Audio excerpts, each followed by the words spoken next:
আসসালামু আলাইকুম। সবাই কেমন আছেন? আলহামদুলিল্লাহ, আমি ভালো আছি। বের হয়ে গেলাম বিকেলবেলা, যাচ্ছি গাজীপুর। আপনাদের ভাইয়ার 3 বোনই গাজীপুরে থাকে। ওনাদেরকে কুরবানির মাংস দেওয়ার জন্য যাচ্ছি গাজীপুরে। ছেলের জন্য একটা মুরগি রান্না করছি। ও গরুর মাংস খেতে চাচ্ছে না, দেশি একটা মুরগি রান্না করছি।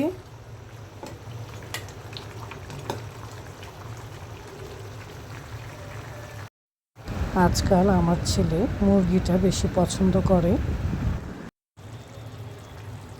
মুরগির তরকারিটা হয়ে গেছে, এখন নামানোর আগে একটু জিরে ফাঁকি দিয়ে দিচ্ছি। আজকে গাজীপুরে যাওয়ার কোনো কথাই ছিল না, হঠাৎ করে আপনাদের ভাইয়া বলল চলো যাই, ওদের মাংসটা দিয়ে আসি, তাই বের হওয়া। রাস্তায় আজকে তেমন যানজট নেই, কারণ ঈদের পরের দিন রাস্তাঘাট মোটামুটি ফাঁকা বলাই চলে। আকাশটা কি যে সুন্দর লাগছে আজকে। চলে আসলাম গাজীপুর অর্ডিন্যান্স ফ্যাক্টরিতে। এখানে ওর বড় বোন থাকে, আর এর আশেপাশে আরও 2 বোন আছে। এই জায়গাটা কি সুন্দর লাগছে। আর্মিদের এলাকা, খুবই পরিষ্কার পরিচ্ছন্ন, আর 2 পাশের গাছগুলো কি যে ভালো লাগছে। মনে হয় প্রকৃতির মাঝে চলে আসলাম। গাড়ি থেকে নামতেই ওই বিল্ডিংয়ের এখানে একটা ছোট্ট বানরের বাচ্চা খুবই চিল্লাচিল্লি করছে, মনে হচ্ছে ওর মাকে ডাকছে। ওই যে ওর মা ডাস্টবিনের উপরে বসে আছে, ওই যে আরেকজন বেয়ে বেয়ে উপরে উঠছে।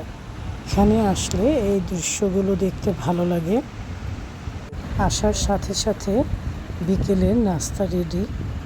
কত রকমের নাস্তা দিয়েছে, চটপটি, সেমাই, দই, দই ফুচকা, পিঠা।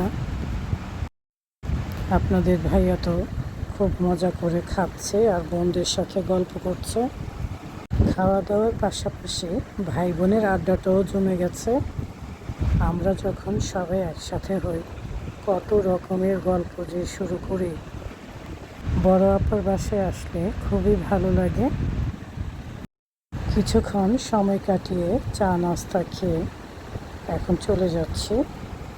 অল্প সময়ের জন্য আসলেও সময়টা খুব ভালো কাটলো। বের হতেই প্রচুর বৃষ্টি শুরু হয়ে গেছে, সামনের কিছুই দেখা যাচ্ছিল না। আল্লাহ আল্লাহ করে বাড়ি যাচ্ছিলাম। অবশেষে সহি সালামতে বাড়ি পৌঁছালাম। যে যেখানে আছেন সবাই ভালো থাকবেন, সুস্থ থাকবেন। আল্লাহ হাফেজ।